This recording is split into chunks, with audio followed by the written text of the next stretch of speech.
साथियों, 2025 के दिल्ली विधानसभा चुनाव से पहले संपूर्ण देश में एक मुद्दा बेहद गर्म तरीके से सुलग रहा था और वो बड़ा मुद्दा था दिल्ली आबकारी नीति का मुद्दा, जिसको लेकर आम आदमी पार्टी के बड़े बड़े सियासी सुरमा जेल की सलाखों के पीछे चले गए। लेकिन उस मामले से जुड़ी एक बड़ी खबर यह सामने आई है कि उस मामले में आरोपी बनाए गए दिल्ली के आबकारी उस वक्त के मंत्री मनीष सिसोदिया, उस वक्त के दिल्ली के मुख्यमंत्री अरविंद केजरीवाल को राहत मिली। कोर्ट ने उन्हें तमाम आरोपों से बरी कर दिया है और इसके साथ साथ जांच एजेंसियों को भी फटकार लगाई है। इस कथित तौर पर 2000 करोड़ रुपए के घोटाले में जिस तरीके से चुनाव से ठीक पहले अरविंद केजरीवाल को जेल की सलाखों के अंदर डाल दिया गया, मनीष सिसोदिया लगातार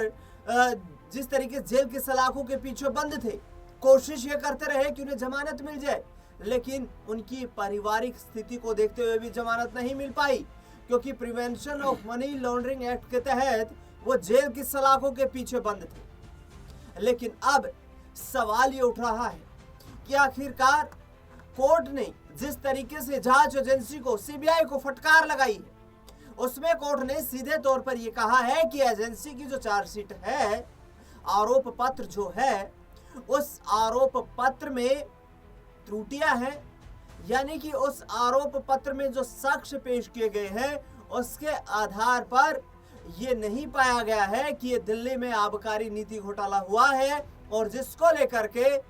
मनीष सिसोदिया, अरविंद केजरीवाल को बड़ी राहत दी गई है। अब ऐसे में दिल्ली की सियासत क्या फिर से करवट लेती हुई नजर आएगी? इस पूरे मुद्दे पर चर्चा करेंगे और इस चर्चा में मेरे वरिष्ठ सहयोगी अमन जी तमाम जानकारियां साझा करेंगे। सर, कैसे देखते हैं इस पूरे घोटाले को? क्योंकि ये कथित तौर पर जो आरोप लगे, उसके बाद अरविंद केजरीवाल को गिरफ्तार कर लिया गया, मनीष सिसोदिया को जेल की सलाखों के पीछे भेज दिया गया, सत्येंद्र जैन उस वक्त जेल में बंद थे, संजय सिंह को भी गिरफ्तार कर लिया गया, और एक तरीके से देखा जाए तो आम आदमी पार्टी के शीर्ष नेताओं को इस कथित घोटाले में फंसाकर जिस तरीके से जेल की सलाखों के पीछे डाल दिया गया, दिल्ली में बड़ा झटका आम आदमी पार्टी को उसके बाद लगा और भारतीय जनता पार्टी ने 27 साल के बाद सत्ता में वापसी कर ली।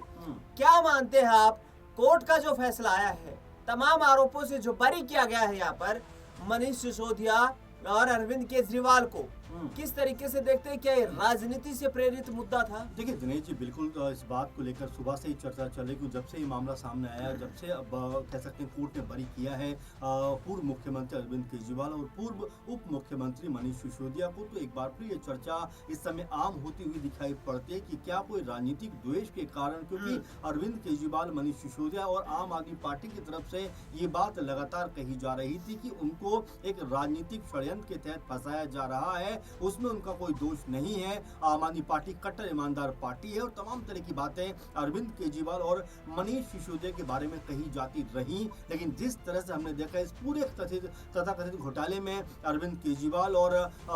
मनीष सिसोदिया को जेल के पीछे जाना पड़ा। मनीष सिसोदिया तो लगभग 2 साल तक सलाखों के पीछे रहे, अरविंद केजरीवाल 6 महीने कह सकते हैं सलाखों के पीछे रहे, और सत्येंद्र जैन का हाल तो आपने देखा ही कि उनकी जो फोटोज कई बार वायरल हुई थी जिसमें उनके मुंह से खून तक निकलता हुआ दिखाई पड़ा था, उनका जो वजन था वो बहुत ज्यादा घट गया था। यानी कि एक तरीके से आम आदमी पार्टी का जो शीर्ष का कह सकते हैं नेता थे, शीर्ष पदों पर बैठे नेता थे, उनके साथ में जिस तरह से व्यवहार किया गया, जिस तरह जेलों के अंदर ठूसा गया, और ये लगातार आम आदमी पार्टी की तरफ से कहा गया कि भाई इस पूरे मामले में हमारा कोई दोष नहीं। अब जब राउस एवेन्यू कोर्ट ने पूरा मामला देखा, पढ़ा, जाना, समझा और इसके ऊपर जो फैसला किया है वो वाकई में अब ये सोचने पर जरूर मजबूर करता है कि क्या यहाँ पर कोई राजनीतिक षड्यंत्र हुआ था, क्योंकि ये मामला, अगर हम मामले पे गौर करें, जो नई आबकारी नीति थी उसके तहत ये मामला नवंबर 2021 का था। जो नई आबकारी नीति जो है लेकर दिल्ली सरकार के द्वारा लाया गया था, उसको कह सकते हैं अमली जामा पहनाया गया था। लेकिन उसके बाद इसको लेकर तमाम तरह की आलोचना हुई, क्योंकि निजी हाथों में ये दे दी गई थी कि वो कीमत तय करेंगे, लेकिन इसके ऊपर रोक लगी और ये रोक भी जुलाई 2022 के दौरान लगी है। लगभग 1 साल के आसपास तक ये नीति चली और इसके बाद ये कहा जाने लगा कि 2000 या 2500 करोड़ का जो नुकसान है वो दिल्ली सरकार को यहाँ पर होता हुआ दिखाई पड़ा है। इसको लेकर बीजेपी के तमाम नेता, चाहे संबित पात्रा प्रवक्ता हो या और तमाम नेता, उन्होंने एक सुर में अरविंद केजरीवाल को जो है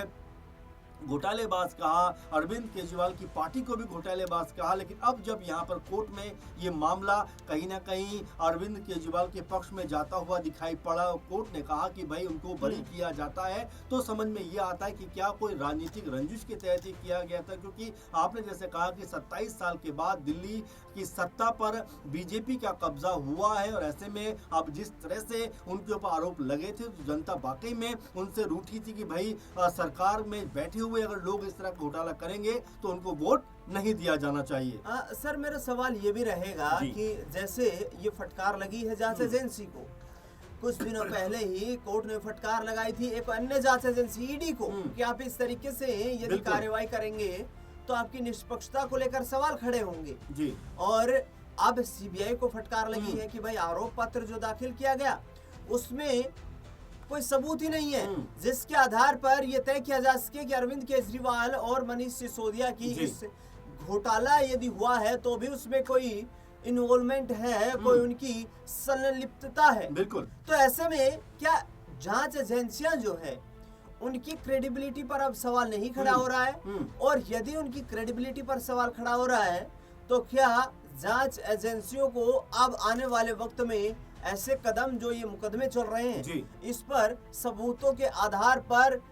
ऐसी कार्रवाई नहीं करनी चाहिए जिससे कि आम लोगों में उनका विश्वास पैदा हो सके? देखिए बिल्कुल दिनेश जी, आपकी बात को मैं आगे बढ़ाऊंगा, क्योंकि आप देखिए कि जो ये एजेंसियां हैं ये दरअसल एक भरोसा है, एक उम्मीद है कि इनके जरिए आप जो है अपने आप को साबित कर सकते हैं, देश में जो करप्ट लोग हैं उनको पकड़ा जा सकता है। इनकी एक तरह की इमेज बनी हुई है कि भाई चाहे सीबीआई हो, ईडी हो, चाहे इनकम टैक्स विभाग हो, ये सब ऐसी एजेंसियां हैं जो भी गलत काम करेगा उसको उसके ऊपर शिकंजा कसते हुए दिखाई पड़ेगा। लेकिन जैसा आपने कहा कि सीबीआई को लेकर जो कोर्ट का कमेंट आया है, जाहिर बात है उसके ऊपर जरूर चर्चा होनी चाहिए। उनको भी ये सोचना चाहिए कि अगर कोई कार्रवाई हो रही है तो सिर्फ आप शक के बिना पर ये कार्रवाई कर रहे हो या वाकई में आपके पास सबूत है, क्योंकि जल्दबाजी क्यों दिखानी है? ठीक ऐसा पूरा जांच कीजिए। जाहिर बात है, देखिए जाहिर बात है दिनेश जी, और आप देखेंगे झारखंड के जो मुख्यमंत्री हेमंत सोरेन, उनको लेकर जिस तरह का ईडी का रुख रहा, तो अब सुप्रीम कोर्ट कहता है कि भाई आखिर आप कर क्या रहे हो, क्योंकि इस मामले में ना आपके पास कोई सबूत है, सिर्फ शक की बिना पर आप तमाम सालों से इस मामले को लेकर आगे बढ़ते हो। आपको वहां पर काम करना चाहिए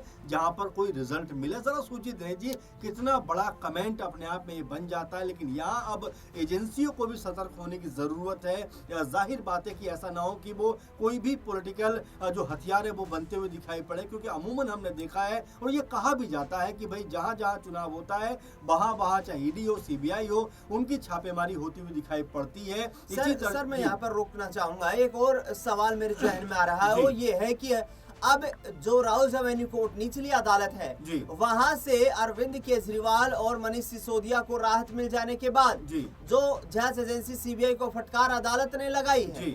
अब सीबीआई हाईकोर्ट का रुख कर सकती है, ऐसा जो है खबरें लगातार रिपोर्ट से सामने आ रही है। हाईकोर्ट में चैलेंज देते हुए सीबीआई क्या इस मामले को एक बार फिर से जीवंत कर पाएगी? देखिए दिनेश जी, जैसा आपकी बात में आपका जो जवाब है वो छुपा हुआ है कि देखिए कोर्ट ने कहा है कि भाई सबूत आपके पास होने चाहिए। किसी के ऊपर भी आप कोई भी इल्जाम लगा देंगे वो नाकाफी है, क्योंकि देखिए इल्जाम लगाना एक बात है लेकिन उसको साबित करना दूसरी बात है, क्योंकि साबित जो करेंगे आप सबूतों के आधार पर करेंगे। तो जाहिर बात है कि अगर हाईकोर्ट भी जाते हैं या कहीं भी ऊपरी अदालत में जाते हैं तो आपको कहीं ना कहीं जो बात कोर्ट ने कही है उसका तवज्जो रखना पड़ेगा कि जो भी बात आप कह रहे हैं उसका आपके पास में बाकायदा प्रूफ होना चाहिए। आप देखेंगे 4-5 साल से मामला चल रहा है, क्या सीबीआई के पास है, जो भी एजेंसी इसमें इन्वॉल्व है, कि उनके पास पुख्ता सबूत है? अगर सबूत नहीं है और जैसा कोर्ट ने कहा है तो मुझे नहीं लगता कि कोई बहुत